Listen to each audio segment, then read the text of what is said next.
guys.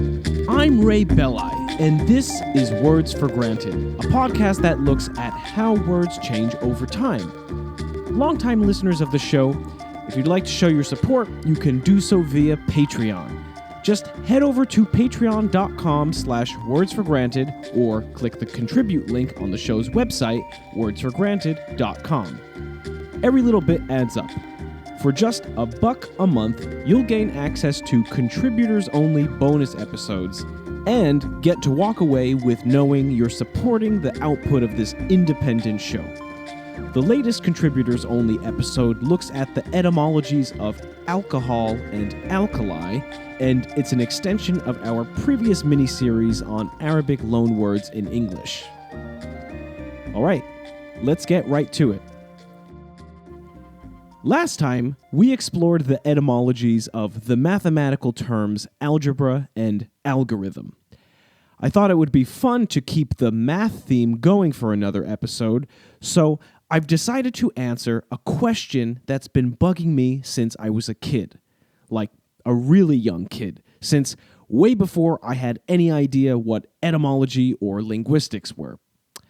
At one point or another, this same question may have bugged you too, and today I hopefully am going to put that bug to rest. The question is this: how come the numbers 11 and 12 aren't called 1-teen and 2-teen? I mean, they should be, right? The rest of the numbers from 13 through 19 follow this rule of combining the name of a base digit with the suffix teen.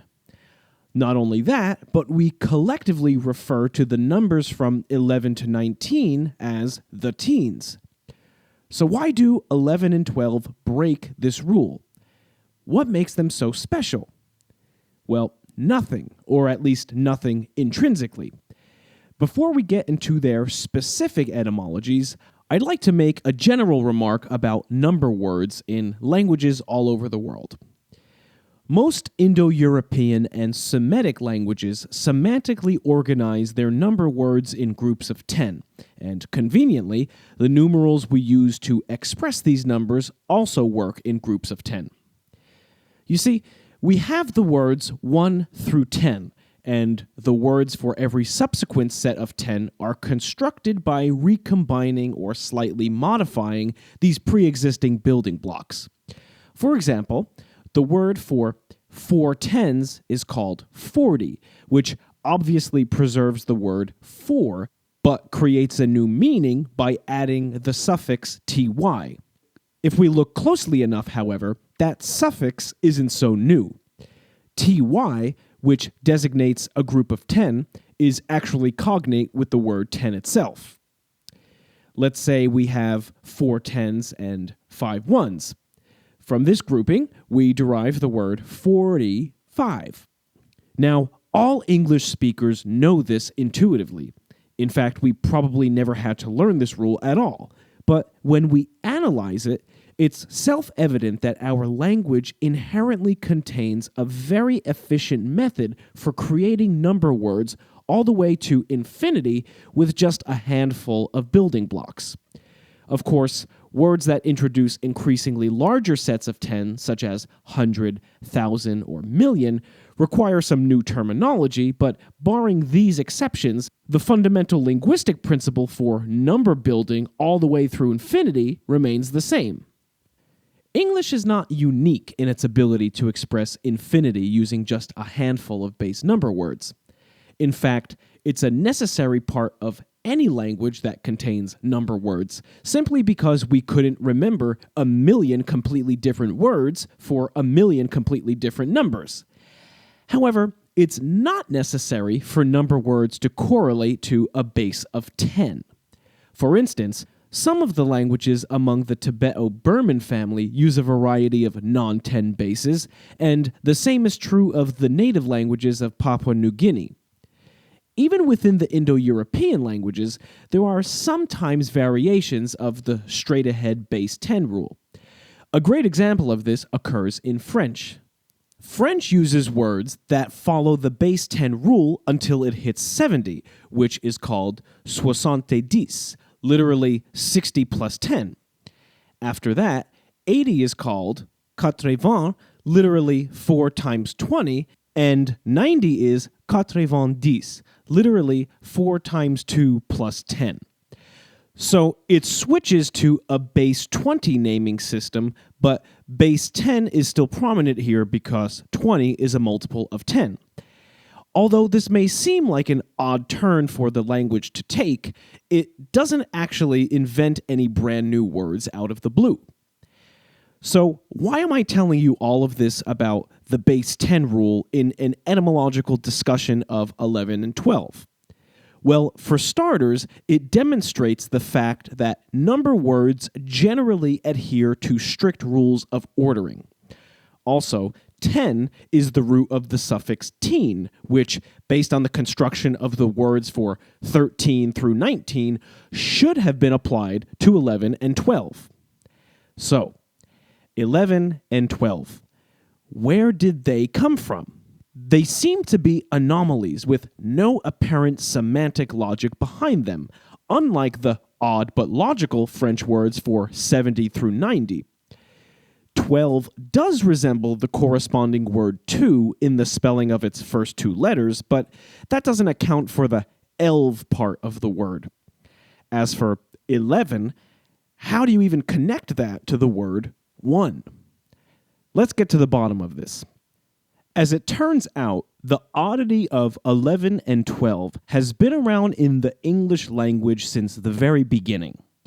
If we look back to Old English, the word for 11 is recorded as enleophon or endleophon, and the word for 12 was twelif.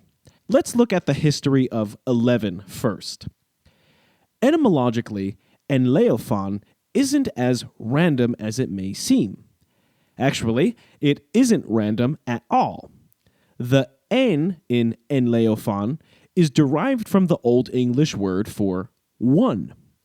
For such a fundamental word, the word for one has experienced many sound shifts over the course of its history. It first appears in the written record as on, spelled A-N. But by the end of the Old English period and the beginning of the Middle English period, its pronunciation had shifted to own, which accounts for the spelling of the word as it exists today. It also accounts for the pronunciation of words such as only and alone, which, believe it or not, are actually contractions of one-like and all one, respectively. Our modern pronunciation of the word with an initial W sound, a contradiction to its spelling, was a feature of the southwestern dialects of English that developed in the 14th century, and somehow this became standardized. These inconsistencies of pronunciation help explain the mismatched vowel sounds between the modern words 11 and 1, even though they're ultimately derived from the same word. By the Middle English period, the N sound in enleophon had disappeared, thus producing the word eleovan. The disappearance of the N further obscured the etymological connection between 1 and 11. It also goes to show that one form of a word can experience a certain sound shift, while another version of that same word may remain the same or even experience a completely different sound shift. Examples of this abound in English. Off the top of my head, the examples that come to mind are 5 and 15, Spain and Spanish, and Christ and Christmas. No doubt there are a bazillion more, and I think these serve to make the point. Anyway, that takes care of the N in enleophon. Now, what about the leophon part? According to most etymologists, leophon derives from the Proto-Indo-European root word leequa, which meant to leave. If this is correct, then enleophon literally meant one left, as in 10 with one left over, or 10 with one left out. If that seems a little strange to you, think about counting up to 10 on your fingers. If you assign one number to one finger, you can count to 10, but if you want to count to 11, there's one left out. Hence, enleophon.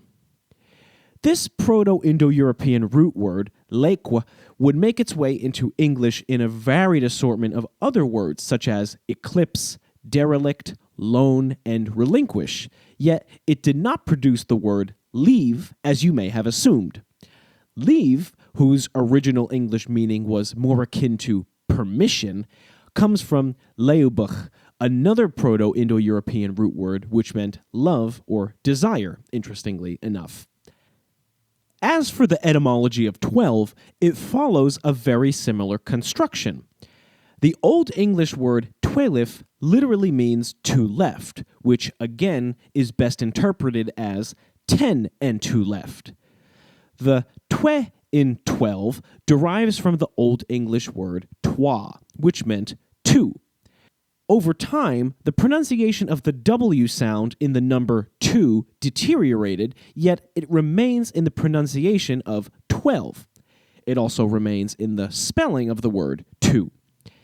Here's yet another example of how one version of a word can be affected by a sound change while another may not. The evolution from twa to two is actually quite fascinating, and I did an entire episode on it about 6 or 7 months ago. If you haven't heard it, I recommend checking it out after this one. As for the leaf in twelif, it's cognate with the leofan in enleofan, which again meant left out or left over. Side note here. Another version of this same suffix appears in the Old English phrases darotalaf and hamoralaf, which meant the leavings of spears and the leavings of hammers, respectively. Darotalaf, or the leaving of spears, referred to Vikings who had survived in battle with the Anglo-Saxons. In other words, Vikings who had been left behind after the conclusion of a battle with spears. And hamoralaf, or the leavings of hammers, was a kenning, aka an Old English compound word, for sword, because if you beat a piece of metal with a hammer in the right way for a long enough time, you would leave behind a sword. These are semantically clunky and somewhat simplistic constructions to our modern ears, but unbeknownst to 99% of us, they are the same exact constructions that we use every day in the words 11 and 12. So now that we know the logic behind the etymologies of 11 and 12, what's the logic behind the logic? In other words, why use a semantic construction that breaks the uniformity of a firmly established counting system for just 2 numbers? The answer to that question is, I don't know for sure. I don't think anyone knows for sure. Even though we may never fully understand the ultimate causality here, we can push our investigation into the matter a little further. English is not alone in its 1 left and 2 left constructions for 11 and 12. German, Dutch, Norse, and Gothic do the same thing for their words for 11 and 12. If you're a historical linguistics buff, then you know that all of these languages have a very huge thing in common. They're all Germanic languages, which is to say that they all derive from a single ancestral mother tongue. Earlier, I said that the constructions for 11 and 12 have been around since the beginning of English, but in fact, they've been around for much, much longer than that. Their cognates across all the Germanic languages tell us that these oddball constructions were part of the Proto-Germanic language, or the first Germanic language. Even though they are indeed odd, none of the subsequent Germanic languages derived from Proto-Germanic ditched them in favor of the more logical 1-teen and 2-teen constructions. This is probably because number words are so fundamental to everyday life and are resilient to change because they're learned so early on. However, since the Germanic languages are the only branch of the Indo-European language family that uniformly does this, a unique change did have to occur at some point in time, but this event is shrouded to us by the impenetrability of prehistory. Or maybe this change never took place at all.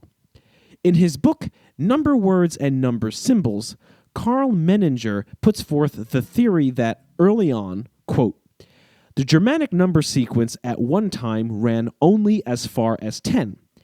Anything above that was more. 1 and 2 more than 10 were still counted, but anything beyond them was perhaps, as so often happens among primitive people, merely considered many. Then, along with the later clear conception of numbers, the subsequent computational number-word formations arose. 3 and 10 became 13, 4 and 10 became 14, 5 and 10 became 15, and so on. End quote. Based on my research, it doesn't seem like this theory is widely acknowledged, but that doesn't mean that it has no merit. I actually find its simplicity both fascinating and very plausible. Oddly enough, the Lithuanian language is the only other Indo-European language whose number words for 11 through 19 are formed by saying 1 left, 2 left, 3 left, and so on.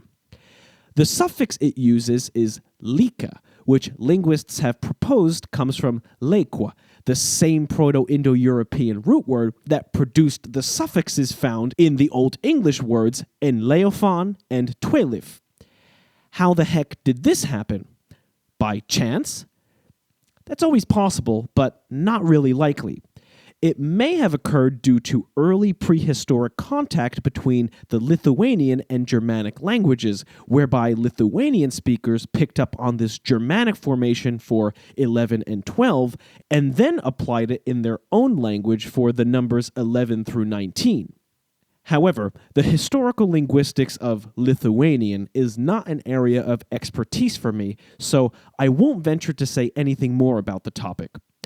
If any listeners have further insight on this that they'd like me to share, shoot an email to me at wordsforgranted@gmail.com, and I'd love to share it on the next show.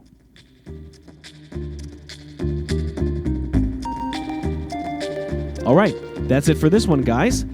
I hope you loved it and that you learned something that you didn't know before. Again, if you want to support the show, patreon.com/wordsforgranted is your ticket.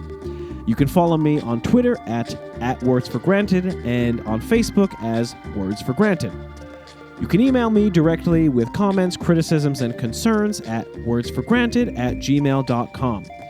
And last but not least, don't forget to leave a positive review on iTunes or your podcast directory of choice if you love the show.